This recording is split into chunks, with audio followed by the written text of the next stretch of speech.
자, 여기가 이제 정상이고, 이게 이제 미를 향해서 예술은 가는데, 길이 이렇게 나 있다는 거죠. 길이, 이렇게 큰 길이. 여기 관광지가 여기 있어요. 관광지. 관광지에.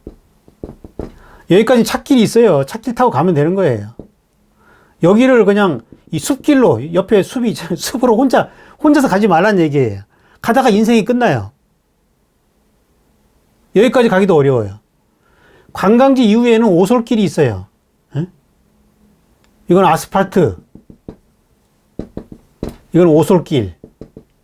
오솔길이 있어요.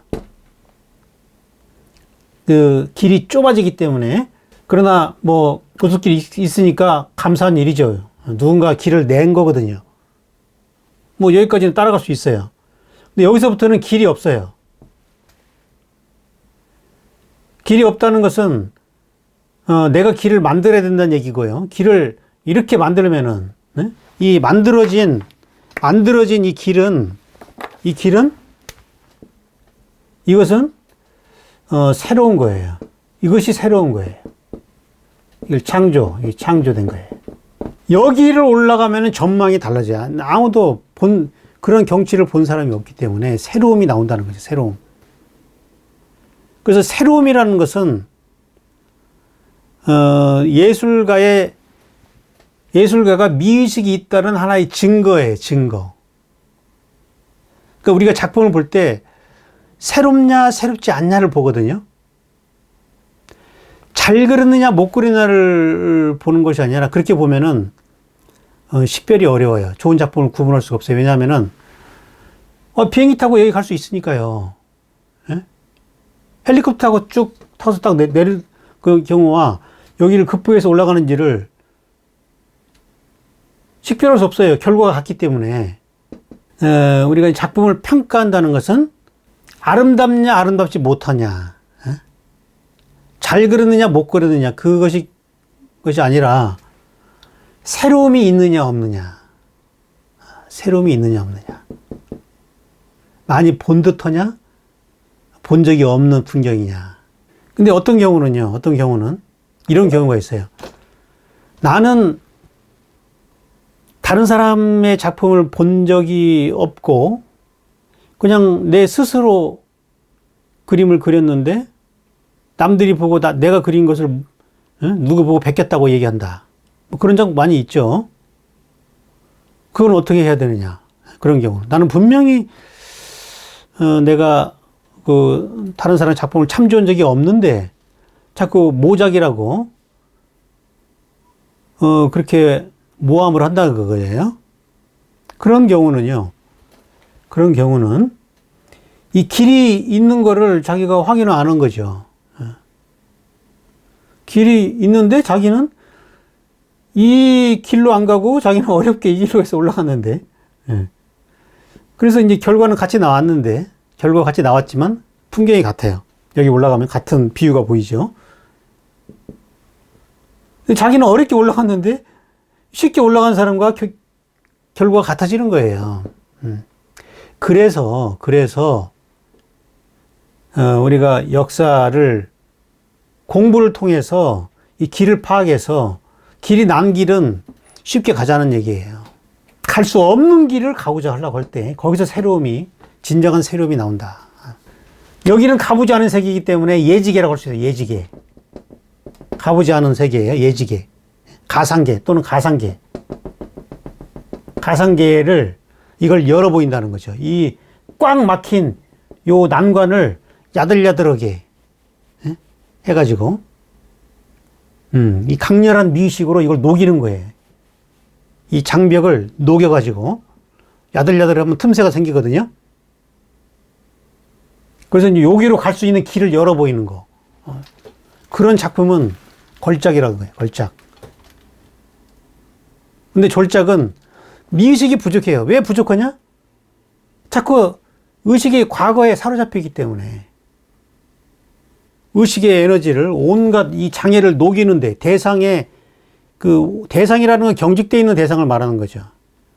완전히 단단하게 굳어져 있는 그 대상을 이 의식으로 녹여야 되거든요. 그거를 빛으로 이렇게 녹이는 거예요. 이 볼록 렌즈로 태양빛을 이렇게 이걸 쪼여주면은, 예? 쪼여주면은, 이게 빛이 이렇게 딱 모여가지고 종이를 태울 수가 있잖아요. 검정 종이를 태우잖아요. 그냥 햇빛에 그냥 넣으면은 이게 1000년 있어도 안 타요. 이 집중력이 아주 필요한 거야, 집중력. 그 순간 그 종이를 태울, 빛을 모아서 종이를 태울 수 있는 그 의식의 집중력이 필요한 거죠. 그때 창작이 이루어지는 거거든요. 임계. 일정한 온도가 딱 올라가면은 물이 끓듯이 임계점이 넘으면은 그때 이제 변형이 생기면서 그게 창작이거든요. 그래서 이 미의식이라는 것은 빛과 같아요. 빛. 자, 태양이 빛이 빛나는데 이 태양의 빛이 이렇게 비치고 있는데 태양이 비치고 있는데 우리가 이 별이 빛난다는 것을 보는 것은 이 물질이 있기 때문에 이 태양의 빛이 와서 이게 빛날 수 있는 거예요. 그런 굳어진 물질적 대상을 통해서 이 의식은 드러난다는 거죠. 그러니까 우리가 대상이 분명하지 않으면은 이 의식도 드러나지 않는 거예요. 대상은 이렇게 굳어져 있을수록 빛은 잘 반사를 해요.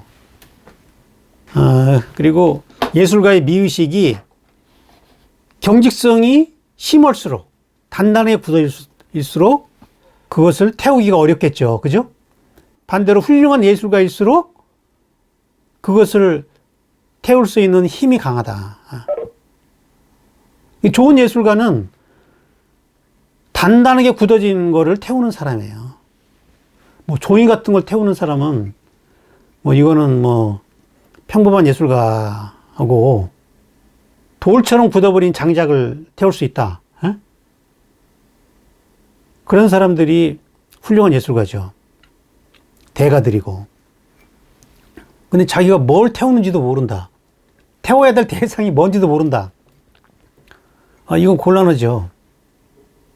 그 대상에 강력한 그 집중을 해야 되는데 대상도 모르는데 어떻게 집중할 수가 있겠어요? 지향이 안 되죠. 대상을 태워가지고 거기서 어떤 임계, 어떤 그 변형이 이루어지면은 그게 작품이라고 그랬죠. 그 순간적으로 확 온도가 올라가지고 변형이 일어나가지고 그게 다시 싹 굳어져서 되면 이 변형된 어떤 작품이 나오는데, 자, 작품이 어떻게 만들어지냐면은 예술가의 어떤 주체와 대상이 이렇게 태극으로 하나 되는 거잖아요. 이렇게 하나 되는 건데, 여기서 하나가 둘로 나뉘어가지고 둘에서 또 하나가 나오면서 이제 3이 되는 거, 세 번째가 새로운 게 탄생되는 거죠. 여기서. 그럴 때 이걸 작품이라고 그러는데, 이 작품에는 반드시 대상의 속성, 대상 오브제라고 그러죠. 오브제. 주체는 subject. 대상의 속성과 주체의 속성이 반드시 여기는 들어있어야 되는 거예요. 창작이냐 모방이냐를 증명하는 거는 이 주체의 DNA가, 이건 이제 DNA. 주체의 DNA가 들어있느냐, 작품에 주체의 DNA가 들어있느냐. 또 굳어진 대상이 이 주체 의식에 녹아가지고 녹아서 변형됐지만 어떤 그 흔적이 있는 거죠, 흔적. 그 작품에 요 구조가 이루어져야 된다. 그러니까 남자와 여자가 결혼해가지고, 남과 여가 결혼해가지고 자식을 낳으면은 남자의 DNA와 남자의 속성과 여자의 속성이 그 자식한테는 같이 들어있어야 된다는 거죠. 이게 같이 들어있지 않으면은 그건 의심해 봐야 되는 거죠. 아버지가 맞나? 어머니가 맞나? 의심해 봐야 되는 거죠. 친어머니 맞아? 아버지만 있다. 아버지만 닮았다. 어머니만 닮았다. 이거 의심의 대상이에요. 작품도 마찬가지라는 얘기죠. 작품에 반드시 이 주체의 DNA가 들어있느냐. 이걸 우리가 개성이라고 얘기합니다. 개성이 드러나지 않으면은 이거는 창작인가를 의심받아야 되는, 모방이 아닌가? 의심한다는 거죠. 그래서 우리가 작품을 딱 봤을 때 저게 새롭냐?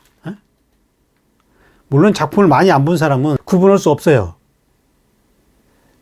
기존에 나와 있는 작품들을 다 본 사람은 그게 새로운지 새롭지 않은지를 구분할 수 있겠죠. 그게 전문가죠. 그러니까 전문가의 눈에는 새롭냐 안 새롭냐를 판단할 수 있어요. 근데 새롭다고 다 되는 것이 아니라 그 새로움 속에 그 작가의 DNA가 들어있어요. 작가의 개성이 거기에 묻어나 있어야 된다는 거죠. 그래서 작품을 평가할 때는 일단 새로운가를 먼저 봐요. 그리고 새롭지 않으면 거기서 이제 끝내는 것이고, 이건 미의식이 안 들어갔구나. 이건 제대로 된 창작이 아니구나라고 단정을 짓고, 새롭다? 그러면은 그 작가에 대해서 관심을 갖게 돼요. 관심을 갖고, 왜 작가가 이런 작품을 그리게 됐지? 그 작가의 성격과 기질이 뭐 어떻게 돼 있지? 어떤 환경 속에서 자랐지? 이런 걸 보게 된다고요. 그래서 그 작가의 어떤 환경적인 요인, 뭐 기질적인 요인, 본성적인 요인, 뭐 이런 것들과 관계 속에서 이렇게 나올 수밖에 없었겠구나라고 이게 딱 맞아 떨어지면은 이건 창작이구나. 제대로 이거는 나온 거구나. 좋은 작가구나. 이렇게 판단할 수 있다는 얘기입니다. 그래서 이 작가의 그 개성이 들어가는 것이 중요하거든요. 작가의 개성이 예술 작품에는 반드시 들어가야 되는데, 이 개성이라는 거는, 이 개성은 참 어려운 문제죠. 내가 어떻게 이루어졌느냐 참 알기 어렵죠. 이거를 성리학에서는 성이라고 그랬죠. 성. 이 성이라는 것은 개성이라는 개개의 성을 말하는 거예요. 개개의 성이라는 것은 본연지성과 기질지성으로 나눠져 있다. 그렇게 얘기를 해요. 기질지성.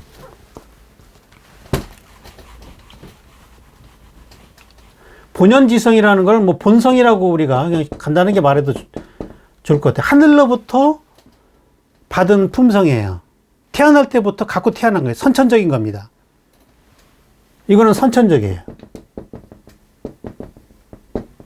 그 다음에 기질지성이라는 것은 이건 뭐 그냥 기질이라고 우리가 간단하게 말할 수 있을 것 같고, 이거는 우리가 살아가면서 환경과의 관계 속에서 후천적으로 형성된 거예요. 이건 후천적이다.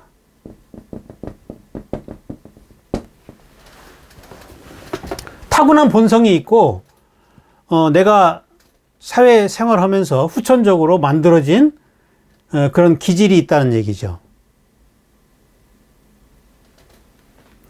그래서 우리가 일반적으로 개성이라고 할 때는 요 두 개가 결합되어 있어요. 근데 사람에 따라서 요것의 그 비율이 조금 달라요. 사람에 따라서. 나이를 먹을수록 이 본연지성이 약해지고 이 기질지성이 강해져요. 예술가들이 자기 개성이 드러나기 위해서는 이 본연지성, 이 본성이 더 많이 드러나 줘야 되는 거예요. 왜냐면은 이건 사회적인 거거든요. 사회적인 나예요. 이것도 나긴 나지만 사회 속에 만들어진 나기 때문에, 이 사회라는 것은 어떤 사회의 규범이 있어요. 규범. 이 규범을 따라서 이 기질이 만들어져 변형이 됐기 때문에 개별성이 좀 약하고 다른 사람과 이렇게 좀 공통된 요인들을 많이 갖고 있어요. 거기에 비해서 이 본성은 유일한 거예요. 이건 유일한 거예요. 그래서 석가모니는 천상천하 유아독존이다 이라고 얘기를 했어요. 천상천하 유아독존. 자기의 어떤 그 순수한 본성은 하늘과 땅을 통틀어서 아무도 없다. 유일하다. 유일한 것이다. 천상천하 유아독존. 그걸 찾을 때 어떤 진정한 어떤 가치를 찾을 수 있다. 자기의 유일성이 가치이기 때문에. 그래서 무수의 뿔처럼 혼자서 가라.